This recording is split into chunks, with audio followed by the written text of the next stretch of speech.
Alors bonjour à tous, alors bienvenue dans cette nouvelle émission.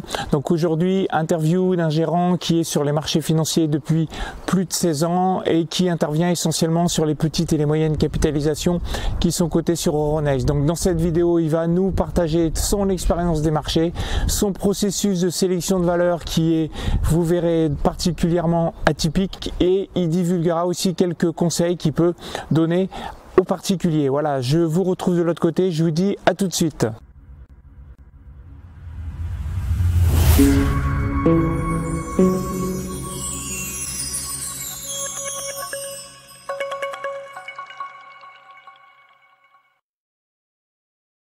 Alors les exemples de sociétés qui vont être cités ici ne sont pas des conseils en investissement financier, ni à l'achat, ni à la vente. Les exemples sont uniquement là pour illustrer les propos.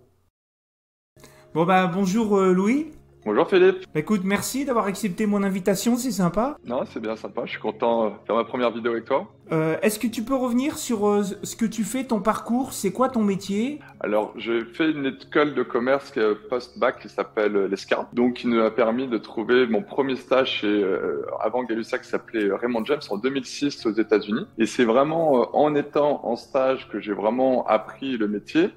Et c'est surtout en développant le C2IA, donc vous savez, l'ancienne SFAF, en passant le niveau 1, 2 et 3, qui m'a vraiment permis d'assimiler tout ce que je fais tous les jours dans les différentes valorisations des sociétés et qui est vraiment mes métiers. Donc aujourd'hui, chez Gay-Lussac Gestion, j'ai gravi tous les différents échelons depuis 2007 pour être aujourd'hui donc le patron de l'asset management. Donc qu'est-ce que l'asset management? C'est la gestion des fonds actions principalement chez nous, pour le compte de professionnels. Ça fait maintenant plus de 16 ans que je suis chez Raymond James qui s'appelle Gay-Lussac. Donc c'est vrai qu'avec mes partenaires et associés, nous avons l'opportunité pendant le Covid de racheter notre ancienne maison mère qui était un grand groupe américain Raymond James. Et donc aujourd'hui, on vient de fêter fin janvier 2023, on vient de fêter nos 2 ans de chez Gay-Lussac Gestion qui aujourd'hui est une boutique française, indépendante et 100% détenue par ses salariés. Et c'est vrai que ça plaît beaucoup aujourd'hui où il y a les grands groupes, où tous se vendent à des grands groupes d'assurance ou des très très gros groupes. Est-ce que tu peux nous dire la première étape de ton processus? Tu fais comment, puisque tu es un gérant actif, c'est-à-dire c'est toi qui fais tes lignes, tu choisis toi-même tes sociétés. La première étape que tu fais, c'est quoi, s'il te plaît? Alors c'est très important de reparler de la philosophie parce qu'en effet, en tout cas, nous, chez Gay-Lussac Gestion, la philosophie que j'ai mis en place avec le reste de mon équipe, c'est de donner une récurrence de performance sur le long terme. C'est que nous, on va essayer de sortir le plus possible de l'effet marché, du fameux benchmark que tous les gens essaient de regarder. Nous, notre objectif de gestion, c'est d'offrir cette récurrence de performance annualisée sur long terme pour bénéficier de la beauté des intérêts cumulés. Donc, par exemple, dans tous nos différents fonds micro-cap, l'objectif, c'est de faire du 7% par an. Et quand vous faites 7% par an, vous doublez le capital tous les 10 ans. Et ça, on essaie de le faire, cela, en prenant le moins de risques possible.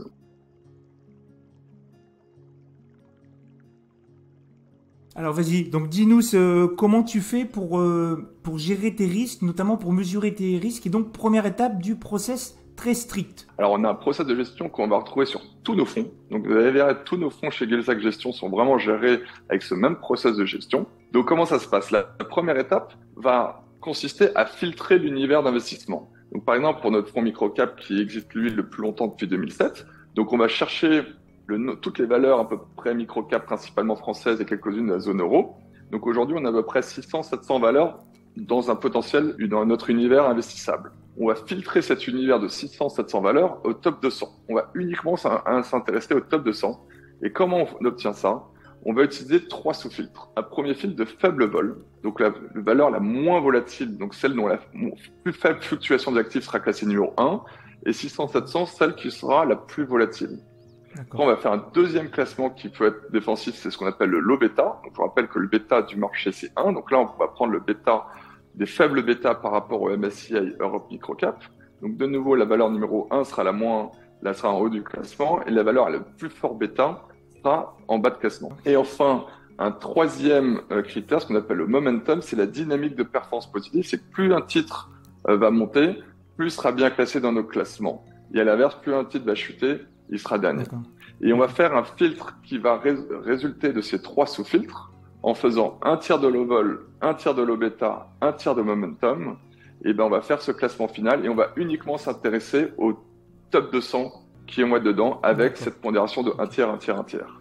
Parce que quand on fait ça, ben vous avez les valeurs qui vont être bien classées dans le top 200, ça va être des valeurs peu risquées, décorrélées des marchés, mais qui font quand même un peu de performance. Donc complètement en ligne avec notre philosophie qui est savoir d'offrir cette récurrence de performance. D'accord. Donc si je résume là, moins volatiles, les moins corrélés au marché, et puis donc qui ont un momentum que vous mesurez. Et donc ça, c'est des bases de données propriétaires. Alors on monte la base de données nous-mêmes, mais le calcul de ces 3 éléments sont assez faciles. Parce que tout ça, c'est lié au prix. La volatilité, c'est la fluctuation du prix. Le low bêta, c'est le bêta par rapport à un indice. Donc, c'est-à-dire, comme on se rappelle, le bêta du marché, c'est 1. Donc, s'il y a une valeur qui a un fort bêta, c'est-à-dire que par exemple, quand le marché va monter de 1, elle va monter beaucoup plus de 1. Et à l'inverse, une valeur à faible bêta sera décorrélée et quand le marché va chuter, va résister beaucoup plus. Donc, tout ça, c'est lié au prix. Et le troisième étape, le momentum, c'est la performance boursière, donc également lié au prix. Donc, voilà. Donc, ça, après, la question, c'est bien évidemment tout ce qui va être de savoir sur quelle base, comment on va faire le calcul, si on va plus pondérer le court terme, le moyen terme, ça c'est un peu notre savoir-faire chez Gay-Lussac Gestion, un peu notre secret de fabrique, j'ai envie de dire. Et c'est cette moyenne des 3 que l'on a fait et que l'on a backtesté depuis longtemps, fait que vous surperformez le marché. Parce que tout ça, ça peut paraître un peu contre-intuitif, parce que souvent quand on a un fort bêta, par exemple comme au début de cette année, janvier 2023, vous avez vu, il y a l'effet janvier. Qu'est-ce qui a monté le plus? C'était plutôt les valeurs à fort bêta. Mais souvent, ces valeurs à fort bêta vont surperformer sur une courte période de durée. Et ben nous, on est complètement à l'aise d'être non corrélés pendant une certaine période du marché et performer sur le moyen terme. Parce qu'on sait très bien que ces valeurs-là qui vont surperformer à court terme, ben quand elles chutent fortement, ben c'est la beauté des intérêts cumulés à la hausse, c'est très beau, mais à la baisse, c'est dévastateur. Parce que je vous rappelle que quand on perd 10% en bourse, il faut faire plus 11 pour revenir à zéro. Quand vous perdez 20, c'est 25. Et quand vous perdez 50%, il faut faire x2. Donc c'est vrai quand vous voyez le nombre de valeurs du Nasdaq l'année dernière qui ont perdu 50, 60, 70%, ben, bon courage pour revenir et gagner l'argent pour qu'elles reviennent au plus haut historique. Donc ça, c'est le premier filtre. Donc on n'a même pas parlé de la société, tout ça. Tu as un filtre qui est uniquement sur le prix et sur le temps. Alors le deuxième filtre, est-ce que tu peux en parler s'il te plaît? Alors le deuxième filtre, donc on était passé, donc première étape de 600, 700 valeurs à 200 valeurs. La deuxième étape, on va utiliser des filtres macroéconomiques. Donc on travaille avec Jean-Pierre Petit des Cahiers Verts de l'économie. Et c'est vrai que par exemple, on s'est réunis encore en début d'année pour trouver des nouvelles thématiques. Donc pendant longtemps, pendant les banquiers centraux, on avait une thématique qui était acheter des valeurs à longue duration qui allaient bénéficier des taux réels négatifs. Donc tout cela, on les a enlevés très rapidement, heureusement, quand il y a eu un changement de paradigme de la Fed il y a exactement 1 an, pour revenir plus vers des valeurs qualité sous-valorisées, donc ce qu'on veut dire plus vers des valeurs un peu plus value, mais toujours de qualité. Et on a rentré un nouveau thème en début d'année, c'est plutôt la réouverture de la Chine, c'est-à-dire toutes les valeurs qui vont bénéficier indirectement de rebond de la Chine. Donc tout le monde pense tout de suite au luxe, mais pas que. Vous avez vu que l'année dernière, avec la crise notamment du gaz en Europe, c'était l'Allemagne qui a très nettement été massacrée, sous-performée. Et on pense aujourd'hui qu'avec le prix du gaz, l'été clément et l'ouverture de la Chine, les valeurs allemandes vont être les grandes gagnantes de l'année 2023. Donc voilà un peu comment on travaille sur des thématiques. On a une thématique qui nous est très chère chez Gay-Lussac Gestion, c'est la transition énergétique et numérique. Vous retrouvez beaucoup de sociétés dans les ESN, dans la logistique. Ok, donc ça c'est le deuxième filtre. Donc deuxième filtre, tu as quand même de la macro derrière pour après descendre sur les sociétés. Hein. Exactement. Donc là, en gros, le but c'est qu'il y a des sociétés qui peuvent être dans plusieurs différents thématiques macroéconomiques. Donc là, on va passer de 200 à peu près 100, 150 valeurs. Et là, enfin, on passe à la troisième étape qui est à savoir notre stock picking. Donc, chez Gay-Lussac Gestion, on a une équipe de 7 personnes, donc 6 autres personnes qui travaillent avec moi dans la recherche de nouvelles valeurs. Donc, c'est là, un peu en ligne avec la plupart de la classe d'actifs et mes camarades. On fait des visites de sites, on va aux assemblées générales, on fait des visites brokers. Donc ça nous permet de rencontrer toutes les sociétés. Et c'est vrai que nous, ce qui est très important chez nous, c'est la plupart, il y a quasiment plus de 2 tiers, il y a quasiment 3/4 des valeurs au sein du portefeuille chez Gay-Lussac Gestion qui sont souvent des sociétés familiales. Parce qu'une société familiale aura complètement un intérêt aligné entre les actionnaires majoritaires et minoritaires. Et souvent, c'est des sociétés qui auront peut-être pas la meilleure allocation du cash, mais plutôt une allocation du cash prudente, qui vont pas faire une acquisition au haut de bilan en créant des goodwill, donc des survaleurs au plus haut des marchés, pour éviter de faire des dépréciations d'actifs derrière. Donc nous, ça nous va très bien d'accompagner ces familles comme des sociétés que l'on a depuis la création du fonds, comme les sociétés Neurone. Monsieur Luc de Chamard, qui a créé sa société en sortant d'HEC, il a plus d'un tiers de la market cap en cash. Ben, nous, ça nous va très bien. Je sais qu'il y a certains des concurrents qui trouvent que l'allocation du cash n'est pas bonne, mais au moins, c'est une société qui est très récurrente, qui a une très forte visibilité et qui a plus de 23 années consécutives de croissance organique positive avec une génération de cash vraiment extraordinaire. Et ben ça, c'est vraiment nous ce qu'on cherche, c'est vraiment accompagner ces valeurs-là de plus longtemps sur longtemps. Okay. Et le troisième critère que l'on regarde dans le stock picking, donc un, société familiale, deux, vraiment la qualité du business model si elles ont un bilan solide. Et troisièmement, c'est la génération, ce qu'on parle du free cash flow. Vous savez, donc c'est la génération de cash après l'ajustement des investissements et la variation du BFR. Donc c'est la vraie création de l'entreprise, la plus-value pour l'actionnaire minoritaire. Et cette génération de free cash flow, elle doit augmenter peu ou prou en ligne avec la croissance des bénéfices par action. Donc une société très bien gérée qui fait 5-10% de croissance des bénéfices par action, il faut que ces free cash flow sur moyen long terme suivent de la même manière. Et bien, si c'est le cas, vous ne pouvez pas perdre d'argent sur le long terme. Et comme vous avez compris, nous, notre philosophie, c'est de ne pas être les meilleurs au mois de janvier quand le marché part fort. Nous, c'est d'accompagner ces belles valeurs sur le moyen long terme qui génèrent beaucoup de cash après cash. Et là-dessus, vous pouvez dormir tranquille, ça passe les crises et ça permet d'offrir cette récurrence de performance qui est notre philosophie chez Gay-Lussac Gestion. Ok, très bien. Écoute, super là, la sélection. Donc stock picking, si je résume, entreprise familiale, le business model qui colle avec la macro que vous avez déjà identifié, et puis avec des free cash flow qui doivent suivre les bénéfices qui restent, le résultat net du compte de résultat qui reste un résultat comptable. Mais s'il n'est pas bidouillé, on va dire, les free cash flow suivent les bénéfices par action qui doivent monter, le free cash flow y suit aussi. Sur moyen long terme, parce que voilà, il se peut qu'il y ait une année des free cash flow flat ou négatifs liés à une reprise d'activité, donc les stocks vont remonter, donc il y aura un impact sur le BFR ou des investissements assez forts, donc potentiellement. Mais ce qui est important, c'est toujours lisser sur 3-5 ans. Donc il faut regarder la tendance, pareil sur les bénéfices par action avec toutes les problématiques qu'il y a en ce moment, et il peut toujours avoir une année de croissance de bénéfices par action un peu plus faible, une un peu plus forte en fonction de différents artifices comptables. Et le but, c'est de vraiment regarder la tendance sur plus ou moins long terme. Okay. Donc là, ce qui va être important, c'est que là, on va sélectionner une cinquantaine de valeurs. Donc c'est vrai que pour certains, ça peut paraître beaucoup, mais nous, on aime beaucoup prendre 50 valeurs parce que dans cette quatrième étape, les 50 valeurs n'auront pas toutes le même poids en portefeuille. Donc la quatrième étape du process va être de construire le portefeuille en budget de risque. Parce que c'est vrai qu'on aurait pu équiponer toutes les lignes et faire 2%, quand on a 50 valeurs, c'est facile. Mais nous, on va travailler, construire le portefeuille, même s'il est déjà construit aujourd'hui, et surtout le suivre. Donc comment ça se passe? Cette fois-ci, ça va ressembler un peu à la première étape, mais le budget de risque chez nous est défini pour 50% de la note par la volatilité sur les 6 derniers mois. Comme ça, pour capter un peu plus le momentum boursier, et un coefficient de corrélation de chaque valeur par rapport au reste du marché. Donc, pour faire simple, les valeurs qui seront dans le top tiers du classement, on va pouvoir les surpondérer, 3, 4, 5%. C'est-à-dire que c'est les valeurs les moins risquées. Les valeurs qui ont un risque équipondéré vont être à 2%, et les valeurs dans le top tiers, donc dans le bottom tiers, seront sous-pondérées entre 0,5 et 1%. Donc ça, c'est très strict. Et c'est ce qui permet de monitorer le risque rendement du portefeuille. Parce que je vous rappelle toujours que nous, notre objectif, c'est pas d'avoir la meilleure performance, mais c'est d'avoir la récurrence de performance en prenant le moins de risques possible. C'est vraiment notre créneau chez Gay-Lussac Gestion. Et on s'y colle, quoi qu'il se passe, quels que soient les modes de marché. Okay. C'est notre philosophie. Okay. Tu peux revenir sur ce quatrième étape? Moi, j'ai noté la volatilité sur les 6 derniers mois. Et le deuxième, c'est quoi? Tu reviens sur un bêta plus faible, c'est ça? Non, sur un coefficient de corrélation de chaque valeur par rapport au reste du portefeuille. Donc, par exemple, dans notre fonds microcap, il y a une valeur qui va se retrouver numéro souvent 1, c'est ABC Arbitrage. Parce que ABC Arbitrage est très très peu volatile. Donc, vous avez souvent sur les 6 derniers mois, ça va être les valeurs les moins volatiles par rapport au reste du portefeuille. Parce que tout ça, c'est des classements relatifs. Parce que c'est vrai que souvent, on me dit, pendant les crises de 2008, de 2011, qu'est-ce qui se passe quand la volatilité augmente? Nous, la volatilité en elle-même ne nous importe peu, c'est toujours du relatif. Donc nous, on va chercher la valeur la moins volatile par rapport aux autres.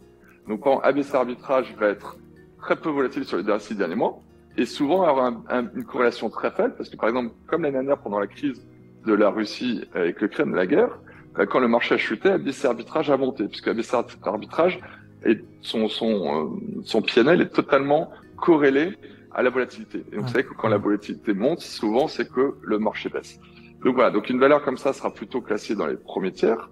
Donc moi, ce qui est intéressant, c'est que quand on construit le portefeuille comme ça, quand il y a les 6 autres personnes qui travaillent avec moi dans mon équipe, me disent « Ah, j'ai trouvé une valeur dans le top 200, ça tombe bien, elle est dans notre thématique macro, ça tombe bien, c'est familial, ça génère beaucoup de cash, on va la mettre dans notre filtre d'analyse de risque, et si elle est classée dans le deuxième tiers, on en met 2%. Donc ce qui est pratique avec cette quatrième étape, c'est comme ça que quand j'ai un de mes analystes ou un de mes co-gérants qui vient me voir et qui me dit « J'ai bien respecté les différentes étapes, donc c'est classé dans le top 200, c'est un bon thème macroéconomique, c'est une société familiale qui génère beaucoup de cash flow, et bien comme ça, on regarde dans cette quatrième étape, 600 000 classements, on en met 2%, on n'a pas besoin de réfléchir. Si, même si c'est la meilleure idée, qu'il y a un énorme upside et que c'est dans le dernier tiers, on en met 1%, c'est très strict.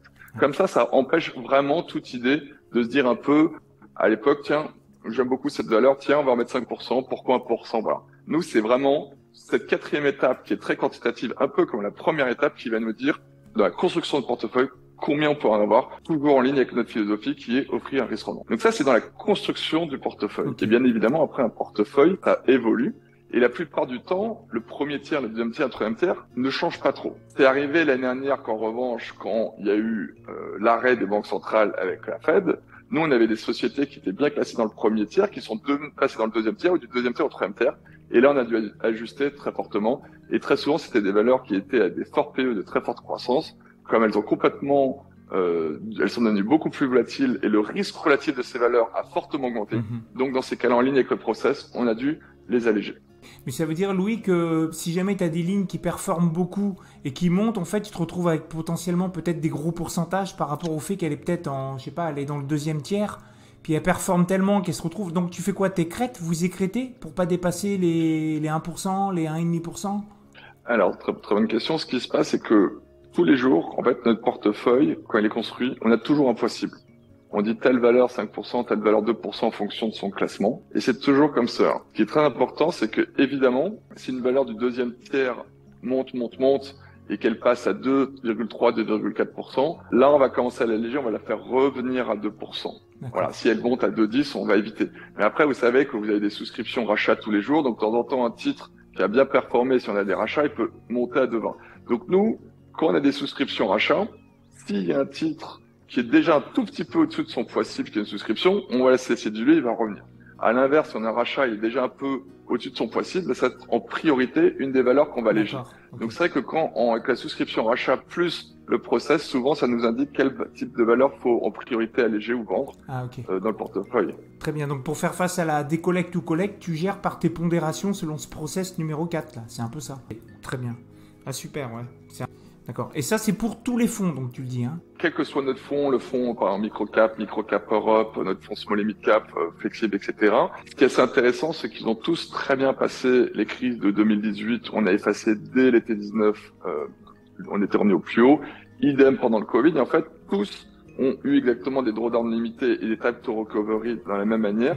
Pourquoi? Parce que tous ont le même process de gestion. Et c'est ça ce qui est intéressant, c'est qu'on voit que, en gros, tous les fonds ont des performances assez similables avec une maîtrise du risque. Pourquoi? Parce que le process de gestion est respecté. Ouais, ok. Donc, quelque part, en fait, vous faites votre perf dans les chutes de marché parce que vous chutez moins que les autres. Ouais, alors, pas que. C'est vrai que il y a des indicateurs Cantalis que je vais inviter à regarder. Nos fonds, en fait, on fait de la surperformance quand les marchés sont très baissiers, neutres ou haussiers. Et on fait de la sous-performance quand les marchés sont très haussiers, typique comme quand il y a l'effet janvier ou quand il y a les valeurs très fort bêta ou quand les cycliques surperforment très fortement. À court terme, on va sous-performer. Mais très rapidement, après, le marché se stabilise et nos valeurs qui sont complètement décorrélées vont continuer de performer. Exactement ce qui s'était passé l'année 2021. Rappelez-vous, janvier, mars, post-vaccin Covid, le marché était reparti très fort, très rapidement et tout le monde avait dit qu'il fallait revenir vers les cycliques et vers des valeurs beaucoup plus risquées. Et nous, toutes nos belles valeurs, nos gros poids de portefeuille, les Gérard Perrier, les Précia, les Neurones, les Afotel, etc., qui n'avaient pas fait grand-chose, mais elles ont continué de vivre leur vie tout au long de l'année. Et c'est comme ça qu'on est quasiment passé de quasiment 6 points sous les différents indices à fin mars, avril 21, et on a terminé avec plus de 10 points au-dessus des indices. Pourquoi? Parce que le deuxième semestre, nos valeurs ont continué de progresser mois après mois, alors que les marchés du small cap, lui, avaient comme plutôt été flat ou même en légère baisse sur la même période. Ok, d'accord. Bah, très bien, super description, Louis, du process là en 4 étapes, super. Est-ce que tu peux revenir sur une journée de type crack? Comment vous faites en fait? En fait, vous appliquez le process, j'allais dire maintenant j'ai la réponse, mais tu peux nous expliquer comment que ça se passe une journée crack là? C'est qu'avec notre process low vol, low beta, momentum, les valeurs qui vont être bien classées c'est bête à dire, mais elles vont être des valeurs souvent de qualité. En fait, quand je dis qualité, bien évidemment, tout le monde investit dans une société de qualité, mais nous, chez nous, des qualités, ça des valeurs qui auront une très forte récurrence de chiffre d'affaires ou qui auront beaucoup de cash au bilan ou une très très forte visibilité. Et ben, quand vous avez des gros cracks comme le Covid ou même comme 2008 ou qu'on voit, ces sociétés auront tendance, ou comme pendant le Brexit, à être moins vendues parce qu'il y a moins d'incertitude sur ces dossiers. Donc les gens vont plutôt aller vendre des sociétés à très fort bêta, très cycliques, qui surréagissent. Et ben nous, ces belles valeurs de fonds de portefeuille, type Robertet, Neuron, etc., souvent quand il y a des cracks comme ça, souvent les gens, comme souvent sont obligés d'être investis, vont aller vendre les valeurs très risquées et au contraire vont venir un peu défensivement en achetant des valeurs un peu tout terrain qui vont pouvoir passer les différentes crises. Et c'est pour cela que souvent quand il y a des crises un peu inattendues, c'est un peu ce qui s'est passé pendant la crise l'année dernière, pendant la guerre. Nous, je me rappelle février-mars, on a enregistré une très forte surperformance par rapport aux indices parce que nos belles valeurs ont plutôt bien résisté sur cette période-là. D'accord. Donc c'est vrai que nous, je dis pas qu'on recherche cette période-là, mais c'est vrai que on est très serein parce qu'aussi structurellement, on a toujours à peu près 10% de cash, on peut aller jusqu'à 10 ou 15% de cash dans nos fonds, dans nos portefeuilles. Et c'est vrai que dans ces marchés, on arrive à enregistrer souvent des très fortes surperformances et ça permet de revenir de temps en temps sur des titres de qualité ou qu'on n'avait plus, qu'on trouvait trop cher, à des prix beaucoup plus corrects. Donc, ces volatilités-là de marché sont toujours des bonnes opportunités pour nous et pour notre gestion. Est-ce que tu aurais 3 conseils à donner à des particuliers ? Alors, les principaux conseils que je pourrais donner, c'est que la bourse, n'est pas un casino. Clairement, il faut investir uniquement dans des sociétés que l'on connaît, avec un horizon de temps suffisamment lointain. Si vous voulez investir dans une société pour faire un coup, parce que vous avez vu ça sur un forum boursier sur les 2-3 prochaines semaines en disant je prends 10-15% et je me retire, vous avez 9 chances sur 10 comme au poker de perdants. Vraiment, il faut regarder la bourse un peu comme à l'ancienne sur l'accompagnement de dirigeants de nos niches de marché. Voilà, ça peut être L'Oréal, Coca-Cola, vous connaissez. Et c'est vrai que j'invite beaucoup de gens à suivre, à prendre des parts du capital de ce type de société de qualité et d'investir sur long terme parce que la bourse offre une régularité de performance. Prendre des parts de société, et pas faire des coups. Exactement. Un autre conseil pour les particuliers ? Ce qui est compliqué pour un particulier, c'est que nous, par exemple, dans nos fonds, on a 50 valeurs, donc c'est vrai que c'est peut-être un peu beaucoup, surtout pour le suivre. Donc nous, c'est plus pour la diversification du risque et la liquidité que l'on a autant de valeurs. Mais c'est vrai que pour un particulier, ce qui serait bien, c'est peut-être de partager la moitié de ces valeurs, et on va dire peut-être une dizaine de lignes, 10-15 lignes, que dans des sociétés qu'il connaît très bien. Donc s'il n'a pas beaucoup de temps, plutôt privilégier les large caps, parce que c'est vrai que c'est compliqué d'aller sur le terrain les petites sociétés. Donc c'est vrai qu'il y a des très très belles sociétés, que ce soit au S&P, aux États-Unis ou en Europe, comme tout le monde connaît. Je parlais tout à l'heure de L'Oréal, LVMH, Nestlé, tout ça, c'est des valeurs fonds de portefeuille. Et si vous avez un peu plus de temps, cherchez des sociétés qui ont un bilan très sain, avec un patron solide, et d'avoir fait eux-mêmes un peu le travail de due diligence, et pas juste regarder sur des forums boursiers ou dans le journal du dimanche en disant tiens, achat cette valeur-là et comprendre pourquoi et surtout de comprendre le business, c'est ce qui est le plus important. Parce que... On est bien d'accord pour pouvoir tenter de faire de la performance, enfin de la surperformance. Si on va sur les petites capis, ça demande du temps parce que c'est des boîtes qui sont plus petites, donc potentiellement plus fragiles en termes de risque de faillite. Même si y a des belles sociétés, etc., mais comparé forcément à ce que tu as cité, du Air Liquide, du Coca-Cola, etc., on a moins besoin de surveiller, je dirais, ces sociétés-là. Coca. Sur les petites valeurs, en fait, il y en a beaucoup de valeurs, donc c'est vrai que c'est compliqué de toutes les connaître. Souvent, les plus connues sont les valeurs de petite qualité ou ce qu'on appelle un peu les valeurs Spiel, qui ont beaucoup de volatilité. Et c'est vrai que ces valeurs-là, nous, on est complètement à l'écart, on n'y touche pas du tout. En revanche, il y a quand même des sociétés qui sont très faciles à analyser, type Neuron, Robertet, Sword. C'est des sociétés qui ont de la régularité de croissance organique depuis des années. C'est souvent des managements familiaux. Il y a beaucoup de cash au bilan. Et ils sont dans une seule activité de temps en temps. Et c'est pas très compliqué de comprendre leur business et de les suivre. Mais vous savez que c'est des valeurs qui ont quand même une régularité dans leur croissance de chiffre d'affaires futur et dans leur cash flow. Donc ça, souvent, c'est des sociétés que certains particuliers peuvent détenir en portefeuille. Et c'est souvent plus facile à comprendre ce type de valeurs que des sociétés du grand groupe CAC 40, comme Total ou comme une bancaire. Ouais, et c'est vrai que les large caps, elles, sont beaucoup plus drivées souvent par la macroéconomie, alors que les small caps, si on a le temps, sont beaucoup plus travaillées par la microéconomie, donc qui est les résultats des entreprises. Ah, je suis d'accord. Puis je dirais même les petites capis, elles sont même beaucoup drivées par le management en fait. Le management a vraiment beaucoup d'emprise. Sur 10-15 ans, tu as un management qui peut apporter énormément de valeur, tandis que on parle de Coca-Cola ou Air Liquide, on peut changer le management, sur 3 ans, il va rien se passer. Sur une petite capi, on sait que s'il se passe je sais pas quoi dans le management, ça peut rapidement partir en bonne croissance ou alors en cacahuète même, en moins de 5 ans. Là, je suis complètement en ligne avec toi.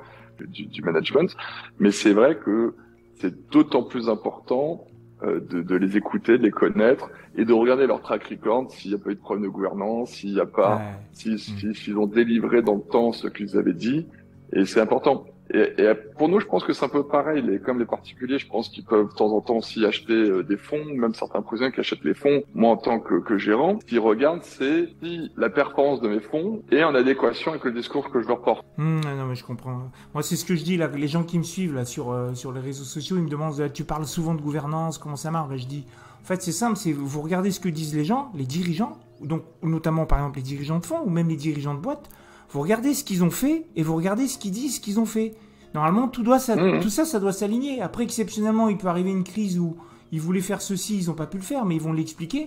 Mais si la moitié du temps, ils disent, ils font le contraire de ce qu'ils ont dit, il y a un truc qui va pas, quoi. Donc ouais, je suis en ligne avec ça. Et surtout sur les small caps, une fois qu'il y a eu un accident, ou si ce n'est voire 2, là, votre titre, il a beau être pas cher, il sera pas cher pendant très très très longtemps. Il y aura une vraie crise et une décote de management.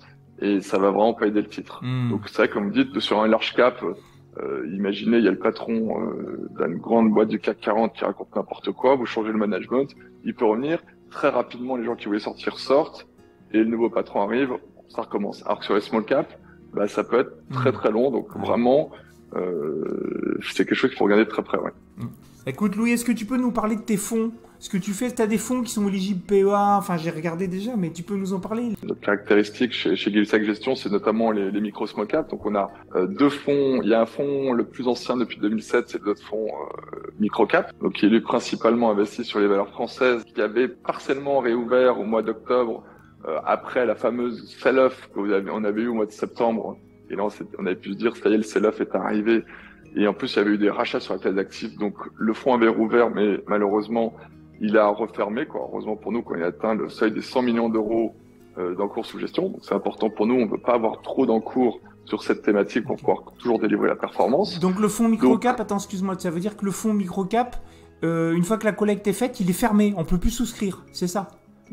Exactement. Dès que le fonds, donc ce qui s'est passé au mois de novembre l'année dernière, a repassé au-dessus de 100 millions d'euros d'encours, automatiquement il a fermé, même pour une part, on ne peut plus en faire. Mais pour assurer vos auditeurs, on a créé il y a 3 ans, un peu plus de 3 ans et demi maintenant, le petit frère clone qui s'appelle Microcap Europe, qui est exactement géré de la même façon, avec vraiment le même process de gestion. On va essayer de respecter toujours à peu près les mêmes poids. Par exemple, dans Microcap, il y a 25% d'IT, il y en aura à peu près 25 plus ou moins % dans l'Europe. Donc, vous savez, nous, il y a une thématique qu'on aime beaucoup, c'est tout ce qui est l'ESN. Donc, dans Microcap, vous allez retrouver Aubin, Neuron, Sword, Infotel. Et dans Microcap Europe, vous aurez plus Effect en Finlande, vous aurez Nova Base au Portugal, vous aurez Digital Value en Italie, etc., etc. Donc, on va essayer de chercher un peu la même société, mais plus à l'international. C'est ça ce qui est intéressant. Donc, c'est pareil. Donc, ce deuxième fonds, donc Microcap Europe, qui aujourd'hui marche bien, qui fait à peu près 70 millions d'euros d'encours. Donc, lui, il peut monter, on n'a pas encore décidé, mais je pense que lui, comme il est plus européen, il y a moins de problèmes de liquidité, donc il peut monter au-dessus des 100 millions d'euros de market cap d'encours sans problème. Et donc lui est éligible au PEA et aussi au PEA PME. Et lui, il est ouvert. Et enfin, ouais, lui est ouvert. Et enfin, on a un troisième fonds qui s'appelle Gay-Lussac Small Cap, qui marche aussi très bien et qui lui est un peu plus petit en encours et qui lui investit dans les sociétés. Donc c'est plutôt les anciennes valeurs microcap qu'on connaissait très bien et qui ont dépassé les 500 millions d'euros de market cap qu'on connaissait très bien depuis 10 ans et qui sont maintenant devenus des small cap. Et donc, c'était pour les accompagner parce qu'on voulait pas dénaturer nos fonds microcap. Nos fonds microcap, ce sont des vrais fonds microcap. Ils ont entre 200 millions de capis médianes et 300 de capis moyennes pondérées. Donc, le but, c'est petit à petit d'avoir sorti ces valeurs un peu small cap qui étaient dans microcap pour créer un fonds small cap qu'on a lancé, je crois, de mémoire en 2014 et qui a aussi des très belles performances. D'accord. Et lui, il est ouvert? Oui, ouvert. Il n'y a que le fonds microcap qui est fermé. D'accord. Et le fonds microcap, tu nous as pas dit, il est PEA ou ouais, il doit être PEA. Il y a beaucoup de boîtes. Donc tous nos fonds sont PEA, sauf notre fonds flexible. Microcap Europe sont PEA, PME. Small cap est juste PEA. Et enfin, on a notre fonds flexible qui marche très bien. Vous retrouvez à peu près l'univers, les meilleurs de savoir chez tout Gay-Lussac Gestion, à savoir quasiment toute capi de la microcap, en passant par la small et mid et la large cap. Et ce fonds-là, en revanche, comme c'est plutôt un portefeuille équilibré. Le but du fonds, c'est lui de faire plutôt du 5% de performance par an avec une volatilité de 7%. Donc ce fonds-là, lui, n'est pas PEA. Vous pouvez en revanche le retrouver quasiment partout dans toutes les assurances vie. Ok, d'accord. Bah, écoute, Louis, tout ce que tu as donné là sur les caractéristiques de tes fonds, je mettrai les liens moi dans ma vidéo, dans la barre de description, pour que les gens ils puissent aller voir, j'irai votre site et puis tous les produits que vous proposez avec les brochures de. Bon bah écoute, merci Louis de nous avoir fait part de ton sacré process là de sélection de valeurs qui est assez particulier, atypique je pense, et qui est assez, j'irai qui est assez. En fait, c'est toujours pareil en fait. On est toujours surpris des gens qui cartonnent, qui sont forts et qui ont des trucs simples en fait. Et on revient souvent à ce que disent plein de gens. C'est en fait, faut faire des trucs qu'on comprend, faut faire des trucs simples. Pas besoin d'aller faire du Jim Simons, du Renaissance Technologie, on sait pas trop ce qu'ils font. On peut faire des trucs très simples et puis faire de l'alpha quoi, en fait. Bon. Ouais, mais merci Philippe. Et voilà, en mode conclusion, le plus simple. Après, nous, notre philosophie de gestion, elle plaît ou elle plaît pas aux gens. Parce que ça qu'il y en a qui disent, ça booste pas assez. Moi, je vais dans les small caps, je veux que ça booste. Nous, notre objectif dans tous nos fonds, c'est offrir cette récurrence de performance et faire ces fameux 7% de performance annualisée, bien sûr listés sur plusieurs années. Et c'est vrai que ça soit sur 3 ans, 5 ans, 8 ans ou 10 ans, on est largement au-dessus de cet objectif-là, malgré les différentes crises qu'on a connues depuis 3-5 ans. Bah écoute, merci Louis, merci de m'avoir accordé ton temps. Et puis, je te dis donc à bientôt. Salut Philippe, merci beaucoup. Merci, au revoir. Alors pour ceux qui veulent en savoir plus sur la surperformance des titres qui sont peu volatiles sur les marchés financiers, je vous ai mis ici un extrait d'un livre qui est écrit en français qui évoque ce paradoxe financier qui est plutôt étonnant. Pour commander le livre, vous avez le lien dans la barre de description. Je vous précise que c'est un lien affilié. Dans cette barre de description, vous avez aussi le lien vers le site de Gay-Lussac Gestion qui vous permet de voir tous les produits que propose cette maison de gestion. Et pour tous ceux qui veulent être abonnés à ma newsletter, vous avez aussi le lien d'inscription de ma newsletter. Donc vous cliquez sur le lien, vous rentrez votre mail et vous recevrez du contenu exclusif que je réserve à mes abonnés. Ça peut être des présentations de société, ça peut être des conférences, etc., etc. Voilà, sur ce, je vous dis donc à bientôt pour une prochaine vidéo. Ciao!